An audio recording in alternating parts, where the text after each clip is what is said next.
I can't lie, but episode 2 was just the most generic trash I've ever seen in my life. I mean, everything that has been will be done over and over again. But you could always just add like a twist to it. You know what I'm saying? But you know what?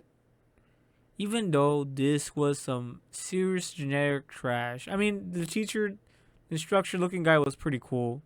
Quirky, he's got rollerblades on. Okay, that was okay. I take it back. It's not generic. You know who the fuck wears rollerblades? But other than that, everything else was pretty straightforward and generic. And honestly, I fucking enjoyed it. I don't know about you guys, but I fucking enjoyed it. I enjoyed the fuck out of it. It was like watching Naruto all over again. You know, the QB nine-tailed fox. This bro needs to learn how to control his nine-tailed fox. Of course, here the teacher's like, "Wow, this guy's such a dumbass. He's so freaking dumb." Denied. He just denied the shit out of him. He was like, "Nah, man, I ain't gonna teach you. I don't want you to be my protege. I don't want you to be nothing." So he was just gonna fucking straight up kill him. And I'm like, God damn, all right. I mean, a little bit different than what Jiraiya Sensei did. A little bit different. Well, Kakashi did. You know, just a little bit different. You know, but still, it just feels so generic, but yet so right. So generic, but yet so damn right. You know, it's just like I needed a refresher of the tuning exams. You know, here he was able to master a little bit of his skill, which really surprised the sensei here. Wait, I'm the sensei, right?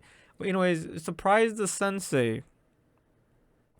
And so this right here, this scene right here, is what made him decide not to kill him anymore. This scene right here, and then a different scene as well, where right here he was actually gonna spur out and go into berserker mode. Berserker mode is pretty much, you know how in Naruto he goes nine-tailed fox, he goes full demon, and he loses control, thus goes berserk. So he was able to not go berserk, and that impressed the hell out of the sensei, out of the teacher, out of the instructor, out of this guy.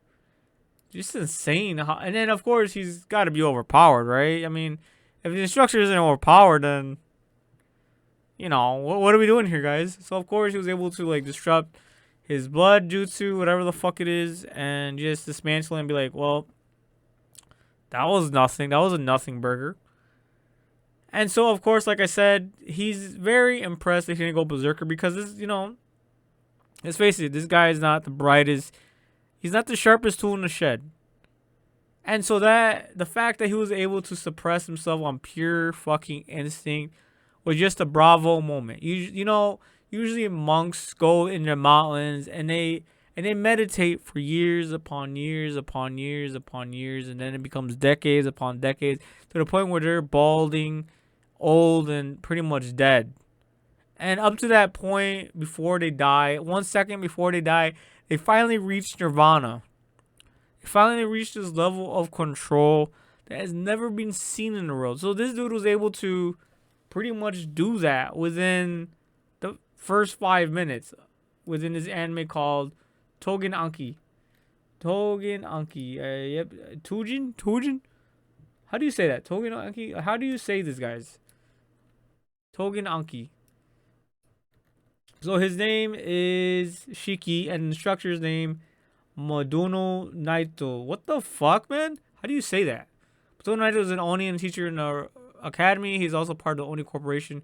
He's a calm man, very calm man, who does not seem to like to waste time. Madono cares secretly about his students to encourage them to do more than they think they can do. He has a lot of combat experience and skill and is not afraid to step into a fight for his people and believes his ability to using Oni blood manipulation. Huh. Fun fact, he wields a special umbrella as a weapon and often uses roller skates instead of regular shoes to move around. Yeah, that's the one thing that really sticks out about him. Is his rollerblades. Like, holy. And then of course there's Shiki. But here's where it really gets fucking generic.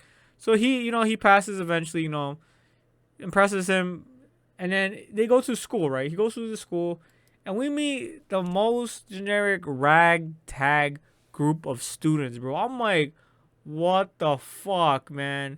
This is literally just like fucking the most generic shit I've seen in my life. I'm like, Bro. So he's he's about to go into class, and then he meets the students, and of course he's gonna be the loud dumb one, and then right here is the quiet composed, thinks he's better than everyone guy.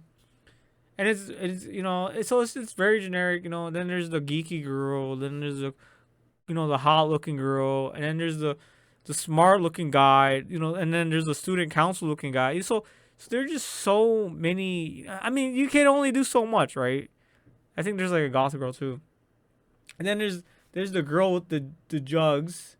So jugs. You gotta always have a Orihime up in there. This girl right here. Holy damn, jugs. Holy shit.